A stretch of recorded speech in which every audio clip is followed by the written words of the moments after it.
NBC Charlotte Sports podcast. I'm Nick Carboni, and we have Kelsey Riggs with us this year. Kelsey, you sound great this week. How you feeling? I am.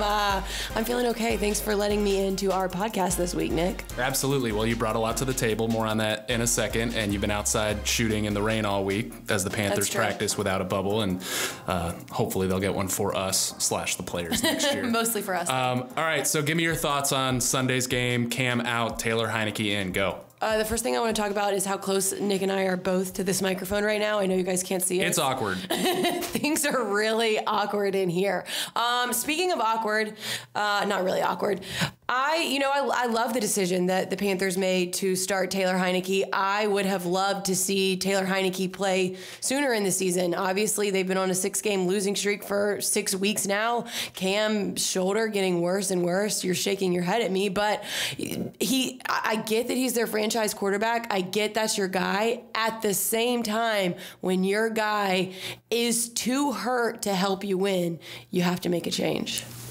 Yeah, I think I get it, but I think for most of the losing streak, Cam Newton was still the best chance they had to win, and all of these guys are counting on a good season. You know, a lot of the core guys might not be here next year. Ron Rivera is coaching for his job, basically. At some point, his seat got really warm, and Cam Newton was going to be awfully tough to pull off the field, and, I wonder how much of this decision ultimately was Cam Newton's as well. But, so we are going to see Taylor Heineke on Sunday against the Falcons, and I think he gives them some shot to win. He can at least throw the ball. Yeah, I mean, I think that's a big part of it. That's why I would have liked to see him sooner. You talk about Ron coaching for his job. I think this is a move that actually helps him with the position that he's in, facing this losing streak with all the outside voices saying, will he be around next year? He's making a move. It's not the popular decision probably to sit Cam Newton. I'm sure it's not popular with Cam Newton, but if he can't throw a pass over 17 yards in a Monday Night Football game, then it makes it pretty easy to defend against for other teams. Yeah, and it definitely did in those last few games. You're right. Okay, enough about us. I'm right. We have a great podcast ahead. We have Dr. David Chao, who was a team doctor for the San Diego Chargers for nearly 20 years, to talk about Cam's shoulder and what he sees and what he thinks might be next. And Kelsey, you had a pretty sweet sit down for us at NBC Charlotte. Tell us more. Yeah, it didn't go exactly as I wanted it to, because in my dream world, I was going to sit down with Thomas Davis. He was going to talk about how it was his last season, and then, how he doesn't want it to be his last season, but right now it's the last season of his contract. And then I also asked separately Luke Kuechly if he would come in, because they're best buddies. Who doesn't want to see Luke Kuechly and Thomas Davis together? They're funny. Should have known that these guys are too good of friends to actually pull off a surprise on the other one. So Thomas Davis actually walked into the interview and was like, yeah, Luke's coming later. And I was like, wait, what? They tell each other everything. Yeah. So anyways, he ended up hearing, I think, the PR people talking about Luke doing the interview as well in the locker room. But it still worked out well. They were really fun to sit down with together. Their banter, I was kind of just sitting there on the outside of a lot of inside jokes. But it was good. They were good together. I asked him what his first memory was with you, and he said that when you got drafted, he wasn't happy. He didn't like you. Did you know that? No, but I didn't say I didn't like him. And I'm like, dang, they just told me they were going to give me a shot, and now they drafting a guy to replace me. So I didn't like Luke at all when he first got here. You don't like me? You said you didn't like it, I guess. Yeah. Is that right? Right. Well, it makes sense. I mean, you didn't really need any linebackers. I was the odd guy out, coming off of 3 ACL, so. What's it been like for you playing alongside Thomas? It seems like you guys feed off of each other. I think it's a competition thing. I think a lot of it revolves around what can we do during the game to help the team win, and a lot of that for us is making tackles. Do you guys talk about that during the game? Sometimes. Yeah, right, sometimes. Yeah? We compete all the time. Yeah. So we can look up at the screen in the third quarter, and if Luke's beat me, I'm like, I gotta get you. I gotta come. Here we come. Or he may do it like, all right, you up right now. Luke, I talked to him a little bit about, potentially if this could be his last home game. Have you thought about that at all? That's all I've known since I've been here is having Thomas out there, and hopefully it's not his last time out there because Luke going with me. You'll miss him, but hopefully we can get Thomas back for one more. Do you have a favorite memory of him? Where do we begin? Been around each other for so long, man. I got a few of them, but I don't know. They're not TV ready. Nah. Who's more likely to make a joke in the middle of a serious meeting? Thomas. Yeah, that's me. Does that happen? Yeah. All the time.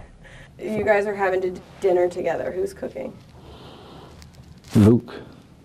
I can't cook. I can't cook. Neither one of you? Nah. So pizza? We ordering Pizza. out, yeah. Who's a better gift giver? TD. Me. Easily. Best gift that you've ever gotten each other. Do you get each other Christmas gifts? We've never had each other. Yeah, we have. What are you talking about? You don't remember? No. Remember my ice cream? And, yeah. Yeah. Like a Secret Santa? Yeah. Okay. Yeah. I think I give better gifts now than I used to. That was a bad gift. I got a better gift for my guy this year. Who's Ron's favorite? Thomas. No way. Yeah, it is. No You like his, way. Yeah, it is. No way. Don't listen to Thomas. Everybody loves Luke. You Thomas. know The No. next question is who's the fan favorite? Thomas. that. Are you serious? Yeah. You got to answer faster, I Come guess. on, man. Stop lying. Luke. Well, your Fan coach's favorite. favorite then. Nah. Yeah. Okay, so that was the happy, fun Luke Kuechly and Thomas Davis part. But the whole reason that we sat down with him was because this could Sunday potentially be Thomas Davis's last game at Bank of America Stadium. He said that he wants to play another year. At this point, it's in the Panthers' hands to see what they do in this offseason if they keep him around. Luke talked a lot about what Thomas Davis has meant to him, but mostly we talked to Thomas Davis about what this franchise has meant to them. Here's Thomas Davis.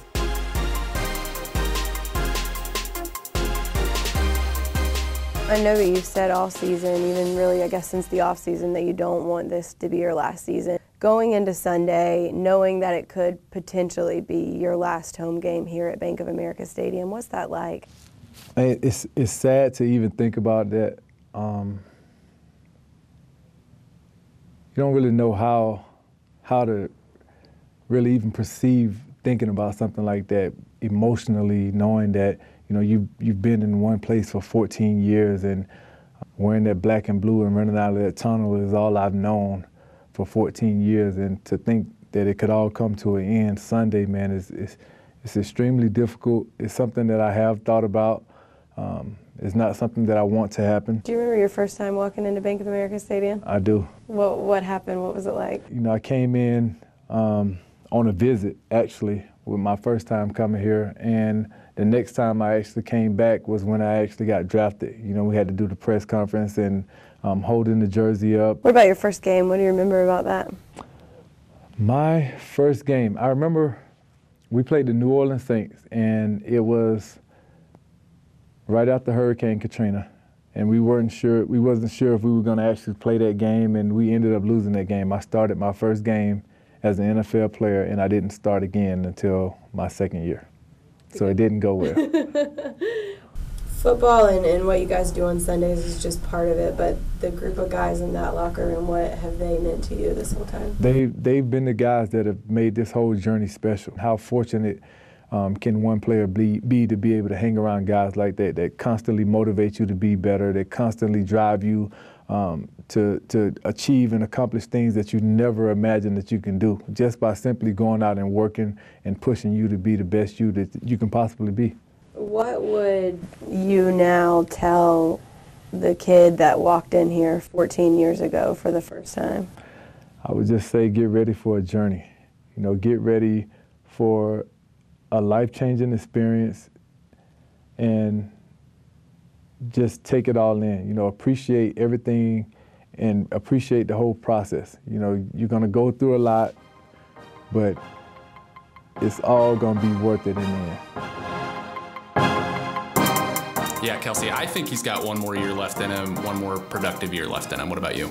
Yeah, especially the way that he's been playing lately. I mean, coming off a Monday Night Football game where both he and Luke Kuechly were very dominant. We touched on it a little bit earlier in the interview, but it was so interesting to hear those guys say that in the middle of the game, they're keeping tally in their heads. Obviously, the main focus is the game, but there's a competition between the two of them to see who can get the most tackles. And they were funny, they were laughing because when one of them gets an easy tackle, the other one does not like that, but obviously it's a big win because, hey, no matter what, you gotta tally on there. All right, great stuff. You can see more on our website, wcnc.com/sports. All right, I talked to Dr. David Chao. He was a 17-year team doctor for the San Diego Chargers. He's basically become like Twitter and internet famous now. He's a good follow. Yeah, he's awesome. You got to follow him at Pro Football Doc, and he's become internet famous for his takes and his insight on player injuries. So I asked him about Cam Newton and his shoulder, obviously, but I also asked him what it's been like these last few years as he's become the guy when it comes to NFL injuries. Here you go. You know, in my 17 years in the NFL, the first 10, everyone was asking, how's LT, because we got to beat the Raiders. Okay. And in the last 5 or handful of years, it was, how's Gates? He's on my fantasy team. So it's been a switch. I mean, I don't have metrics to say it, but I think, believe it or not, at least for my Twitter handle, fantasy is number 1. Yeah. And fandom may soon be number 3, if not already. And gambling. Gambling's number 2, and quite honestly, gambling may become number 1 very quickly. And look, fantasy is kind of gambling, right? And so if you're lumping those together, that's definitely far more than half than fandom. Yeah. All right. Well, we'll get into actual football and fandom for fans out there that are looking at Cam and being concerned. He's obviously been shut down now. They had the conversation with him to tell him that. What's the conversation and evaluation process you think going to be like going forward with Cam these next few weeks as he stays on the active roster because they have a slim chance to make the playoffs, but in all likelihood, he is done for the year? Well, I think the process, my assumption is the process has been ongoing. It's not like the process just started. I can't imagine where the team, GM, head coach, doctor, trainer, therapist, player, and perhaps his agent haven't already been talking all along this season. And obviously they have, because Coach Rivera a while back had said, you know, his limited practice and limited throwing is the new normal. I mean, they didn't come up with that policy in a vacuum. So they've been talking about this all along. It's not like they just discovered that there was a shoulder issue. They clearly knew about it and were trying to deal with it. But moving forward from here, I would imagine there's probably some reassessments, whether it's imaging, MRIs, or other second opinions, then to figure out what to do going forward now, including the possibility of surgery at the end of the season. Yeah, because Cam kind of intimated after the Monday night game that he and they did not know what it was. Is it tough to know exactly what it is when, you know, he's playing in full swing of the season? Well, you know, I think it's unlikely that the team doesn't know at all what it is. I think it may be fair for the team to be saying to Cam, we don't know exactly what it is. You know what I mean? Like there's in between. It's not like, oh, the team has no idea what's going on with the shoulder. They probably have an idea, but you know, sometimes you can't know for sure. This is why medicine is art more than science in a lot of ways. And there's nuances, and even if you see something on an MRI, and he's clearly had at least a partial rotator cuff tear before, and sometimes they don't heal all the way, sometimes they re-tear, but you certainly don't go and operate on every quarterback that has a partial rotator cuff tear. So that may be where Cam is saying they don't know. They don't know specifically if this MRI finding is the cause of all of his symptoms, or is it more fatigue, cuff tendinopathy, and I believe Cam at one point brought up the word labrum. Yes. I don't know that if he meant his labrum or just in general labrums in the shoulder can cause issues. So there is some mystery to Week 13. Or tackle where his right arm throwing shoulder was outstretched and externally rotated when he hit the ground could potentially be something that had injured a labrum, and that I think was against Tampa Bay. I've tried to look at all the video, but I haven't seen any one that is so obvious that, boom, that's the one where he hurt it. And so far, the team and Cam is saying there hasn't been a particular play, and so far on video, I haven't necessarily found one. How surprised were you a couple of years ago looking from afar when he had the surgery, not right after the 16 season, but well into the spring? Well, at the time, I defended it saying, look, it's not bad medicine to try and get someone better before you try and do surgery. Mm-hmm. And we do that sometimes. And I talked about something, what I call a drop dead date.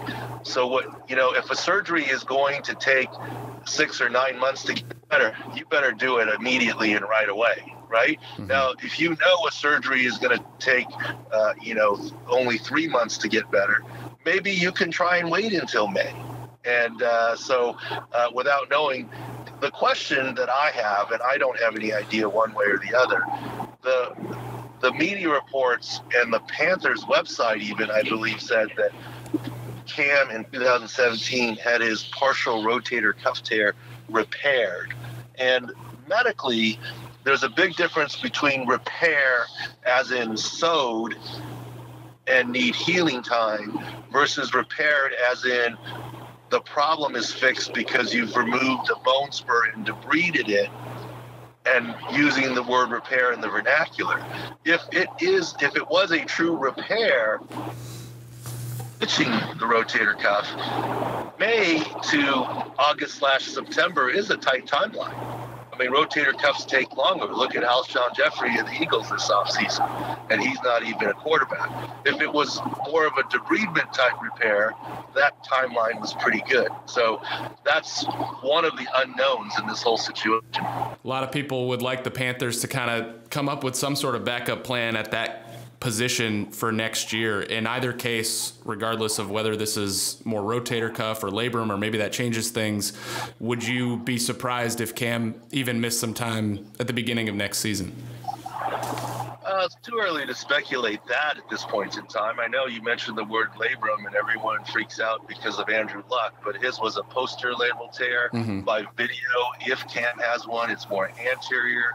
Yes, you always, and of course rotator cuff is the main worry from afar. Look, anytime, and hear me out before your fans worry about this statement.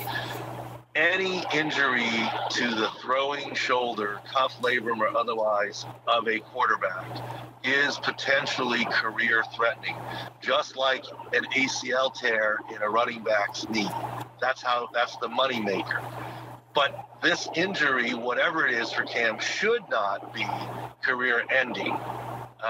And there's a big difference between threatening and ending in my mind. And right now, I don't know what their decision process is, and I don't know if he's going to need it, but I would have a very short leash on, especially if they aren't 100% sure of what the issue is, to doing a scope. Let's play out and doing a surgery early, like right at the end of the season. Play that scenario out. Let's say you go in and now you find a labral tear or a rotator cuff tear. You got to give the guy maximum time in terms of rehab and recovery, and that would do that. Let's say you find nothing in the shoulder. At least maybe Cam and the team can have peace of mind that further rest and rehab should fix the problem. So, or somewhere in between. All right, so I think the scary part for Panthers fans is that the recovery, how quickly Cam will come back, what he will be when he comes back is probably the scariest part. Dr. Chao obviously giving us some light at the end of the tunnel saying, it's not career ending, certainly, but who will Cam be the next 5-6 years? Yeah, that's really interesting. That was really good stuff to hear from him, because you need to get that medical background. We're all speculating. That's what's been interesting about Cam in his press conference after that Monday Night Football game. He told us, I'm still trying to figure out what's going on and how to fix it. So definitely a big injury, and good to hear that it likely is something that, we will see the old Cam Newton again. All right, give me your score prediction. Sunday, Taylor Heineke against the Fighting Falcons. I am excited to see Taylor Heineke. If you guys aren't on board, get on board with Taylor Heineke. If you didn't watch his press conference from the other day, watch that. You're going to like him. You're going to want to pull for him. I'm going to give it to the Panthers, man. Their backs are up against the wall. They're at home. We talked about Thomas Davis, but this is the final home game for Ryan Khalil. They have 10 guys who are playing significant playing time right now that are all going to be free agents next year. This has got to be the time that they finally figure out how to get it done. And I don't even think it's going to be dramatic. It's going to be a good game. I am going to give it to the Panthers 35 to 28. Taylor Heineke tearing it up, baby. Yeah. I'm saying a lot of CMC. Jeez. I'm giving the Panthers a 20-17 win, a little more modest. I think Taylor Heineke does pretty well. I think he's going to turn it over. Taylor I Heineke? don't. He's seems like a great guy. He's got a great story. I'm excited to see what he can do. But I think he's going to score in some fashion, either running or throwing. He can make plays with his legs. I think the defense scores a touchdown. I'm going to give that. I want it to be Dante Jackson, but I'll take anybody. And Chandler Catanzaro goes 2 for 2. Yeah, I agree with that. And gets a job somewhere else. Hopefully next year. Dante Jackson takes one back for more than 2 this time. Yeah. He got cheated. Pick 2, not great for all the effort. All right, that is the NBC Charlotte Sports Podcast, episode 2. Hope you enjoyed it. We'll be back after the holiday break. Hope you have a good one.